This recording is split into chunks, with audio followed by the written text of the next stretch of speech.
Then she started preparing her evening drink and snacks. She wanted to make the ready-made food taste better with alcohol, so she decided to give everything a little twist. She sprinkled some furicake seasoning over the potato salad. She reheated the Korean mix in a pan, added a spoon of gochujang chili paste, stir-fried it again until the flavor deepened. If she wanted more heat, she could always add another spoon. The third dish used some ham that Mr. Nikuyama had given her. She poured breadcrumbs into a pan, added curry powder, toasted it until it turned golden. She quickly pan-fried the ham. Once the edges smelled slightly smoky, she placed it on top of shredded cabbage, sprinkled over the curry breadcrumbs, and drizzled some barbecue sauce. That simple dish was done. Now the main dish of the night, the chicken cutlets. She poured soy-based dashi sauce into a pot, added a bit of water and a pinch of sugar. Once it began to boil, she dropped the cutlets in. It was an unusual way to cook fried food. To make the texture more interesting, she tossed in a few green peppers. When everything was cooked, she plated it, topped it with grated daikon and a mushroom sauce.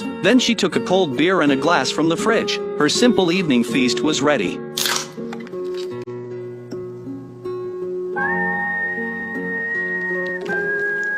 She watched the foam rise in her beer, took a big gulp. The cold liquid slid across her tongue. The summer heat melted away instantly. Her whole body relaxed. The disappointment of missing out on croquettes disappeared. She started with the first side dish. The potato salad mixed with diced vegetables was tender and crisp. It had a gentle sweetness with a hint of tang. The light freshness balanced the salty furicake perfectly. It even left a soft aftertaste. It was the perfect pairing for her drink. Now she looked forward to the next dish. She picked up a bite of the Korean mix. The first thing she felt was the fragrant heat of the chili paste. It wasn't overly spicy. The flavor of the vegetables still stood out clearly. The bean sprouts were crisp. The spinach leaves were soft yet springy. She finished her beer and poured another. The pan-fried ham looked irresistible. She took a big bite. Juicy flavor filled her mouth. The curry breadcrumbs added a crunchy shell around the salty meat. It balanced the richness of the ham just right. Every small dish worked perfectly with alcohol. She finished her beer in one go, and moved on to her second drink,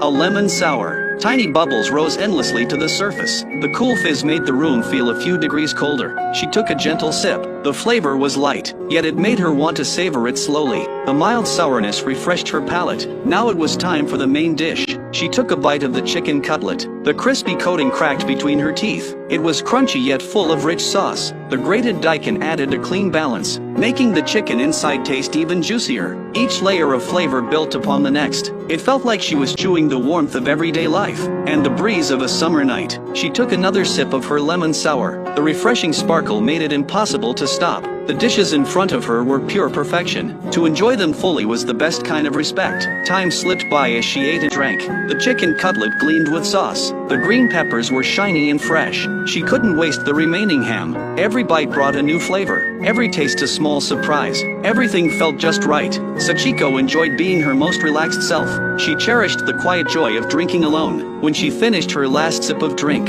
her evening feast came to a gentle end.